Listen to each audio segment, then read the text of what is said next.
Now let's dive deep into this big LGBTQ story for today. I'm Vaughn Biggs, and let's queer up healthcare. New study shows young adults need support to speak up about sexual health. A groundbreaking new study is shedding light on what really matters to young adults when it comes to sexual health, and it starts with talking. Titled Uncovering What Matters to Young Adults, Communicating About Sexual Health and Relationships, the research reveals that open communication is a missing link for many between good health and great relationships.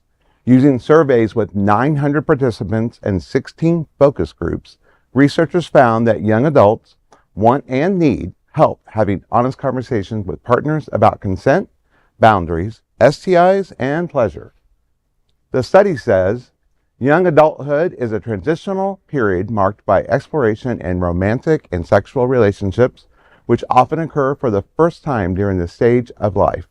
Although young adults are often grouped with adolescents in sexual health research, this age group faces distinct challenges related to communication, relationships, dynamics, and accessing relevant sexual health information.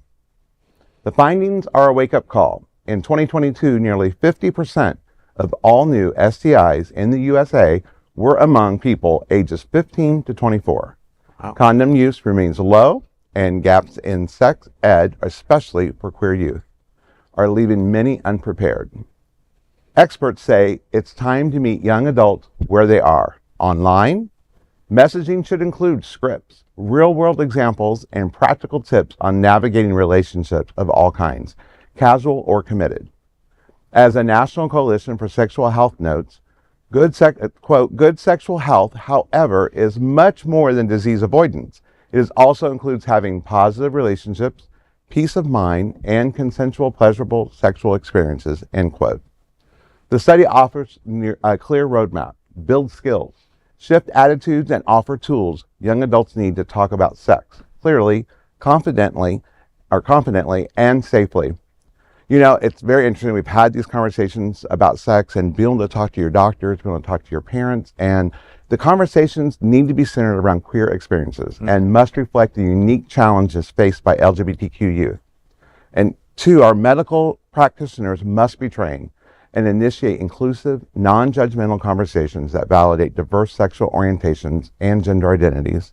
And when it comes to the parents, you know, they struggle to find their footing between support and guidance because they're often unsure if they're being too permissive or too controlling, unaware that their voice is essential to shaping their child's confidence and values. And I think it's just so important. The communication needs to be clear. The education needs to be there. Our parents don't understand necessarily the dynamics of all the identities. And it's not about the action of the sex. It's about just educating them about sex. And even in general, sex ed is being taken out of schools across the board because, well, it's the parents' job. Well, guess what? The parents aren't doing it. They don't even teach them to cook anymore, let alone. Right. I mean, it's a serious issue. Young people are getting STDs because they've never gotten the sex education that they need. Right. And learning it on the street is not healthy and it's not safe. No. Listen, that's what's happening. Sorry to interrupt. I didn't enjoy that video in sex ed.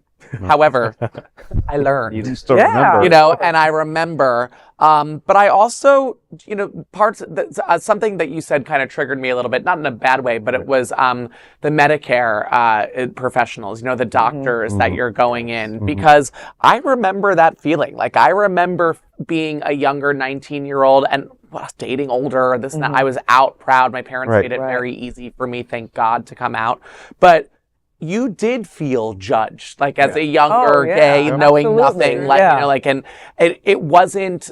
I distinctly remember times of not sharing the whole news, because I was like, oh, they're gonna think this and that, and then I mean, thankfully never had an STD, but I can see how it's easily being transmitted if you have no knowledge on the subject. Absolutely. Yeah. Education is key.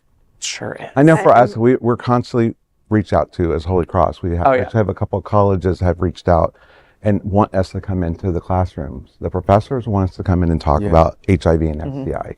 Yeah. Because it's not being talked about anywhere. Yeah. Right. Talking about protection or anything like that especially with the younger generation that are here today, we are always talking about how they're not great at face-to-face communication. Right. Yeah. So while you were speaking, Vaughn, I was trying to picture two young men or two young women sitting down on the couch and talking about condoms and anything that might be going on before they fall into right. bed. And Right. I'm going, that is not happening. Right, exactly. You know, that it's not happening. They're not even that great at that anyway in the first place. And then they watch movies or TV shows. Yeah. What do people do? They start kissing, and the next thing you know, they haven't even broken the kiss. Their clothes are off and they're already...